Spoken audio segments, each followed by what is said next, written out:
Hey guys, it's Christina. How's it going?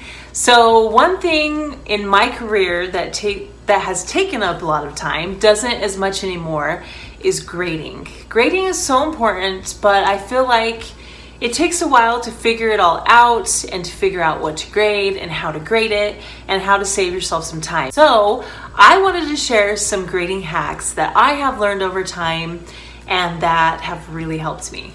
Okay, number one, which is so important, is you do not have to grade everything. I've said this in one of my past videos, but I really wanted to repeat it again and say you don't have to grade every single thing. That's one thing that I definitely learned. My first year, I thought you had to. So I remember having this huge stack of papers I had to go through and grade. Yeah, it was just too much and it just piled up. And I would definitely recommend do not grade everything. Another huge thing that has really changed everything for me with grading is to create Google Forms. And it takes a while to create the whole assignment and put it into a Google form, but you can put in the answers and you can put in answers that'll be similar to what they're answering and it'll automatically grade it for you. It's amazing. And all I have to do is click import. It imports all their grades. So I do this for all of my math assignments. My team actually introduced me to this concept, but I'm just so grateful that I came across it because it has saved me so much time. And if you really need to, you can go back and look and see how they did on everything, of course.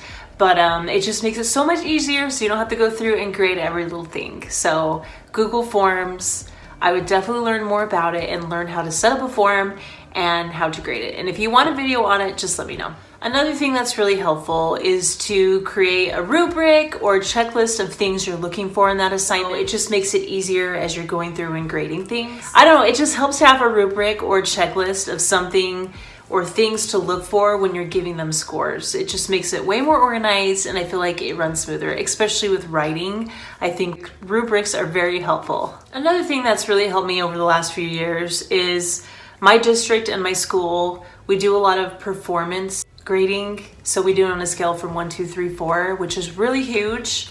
So we'll look at a paper and think, okay, this is on grade level. A 4 means beyond, a 2 and a 1 means they're approaching. And so with that scale, I feel like it's a lot easier to grade things and you'll definitely know, okay, this is grade level, so it's a 3, or this definitely isn't, it's a 2 or a 1.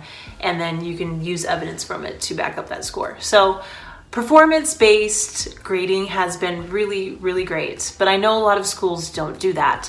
So if not, you can look at those other hacks I've shared to help you make life a little bit easier. So another grading hack is not always having everything on paper and pencil. There's different ways to assess them. There's different ways to give them assignments.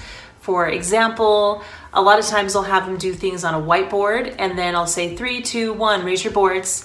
And then I will look and see how they did on each problem. Without having them turn the assignment in, I can easily see who's behind or who's staying with us. Or I'll have them give me a thumbs up, thumbs down on how they think they're doing. Or 1, 2, 3, 4. A 4 means I really get it. 1, I'm very lost. Or I'll have them put their heads down and I'll have them raise their hand and say, okay, if you feel like you got this, raise your hand. Now, if you feel like you're really lost and you need some help, raise your hand. And so that way they're really thinking about how they're doing without me telling them to. That's also really helpful. And besides that, I sometimes will do performance assessments. So for instance, instead of giving them you have to do a book report and you need to write a full page paper on what you read about, I will say, okay, here's a whole list of things you can pick from.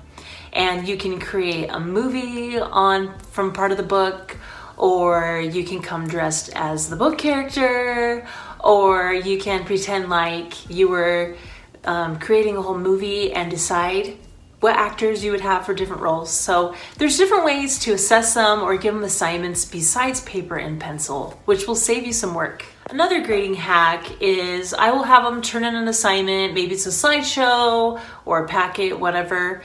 I will give them a certain amount of points just for doing the work. And then what I'll do is I will spot check, or I'll decide, okay, I'm gonna look very closely at page 2. These are very key principles I really, really, really wanna make sure they have down before we move on.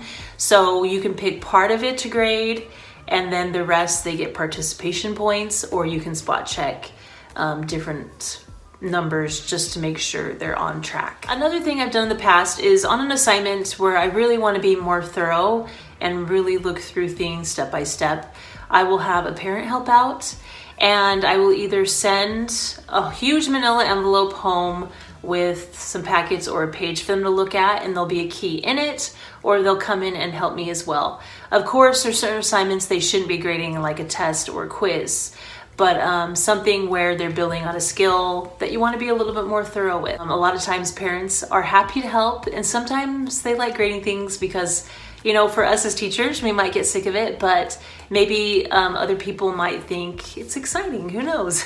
Another grading hack is you don't always have to be the one that's grading it. The students can grade it themselves as well. For example, maybe during a math assignment, you can have a key laid out, maybe on a side table where you're monitoring it. And once they're done, they can go over and check and see how they did. I wouldn't recommend doing this all the time because, of course, you want to see stuff for yourself. But maybe every once in a while, they can grade it themselves and they can just monitor themselves as well. So that's been really helpful. Or you can even have peers edit or look over things as well. There's different ways that you can figure out for the students to do more on their own. Okay, so those are some of my grading hacks, and a lot of these things have helped me so much. It has saved me so much time. I really wish I had known some of these things years ago because I could have saved some time, but we live and we learn. It's totally fine. So I'm hoping this will help one of you or somebody else save some time with your grading. If you like this video, please give it a thumbs up, please subscribe, and have a great day.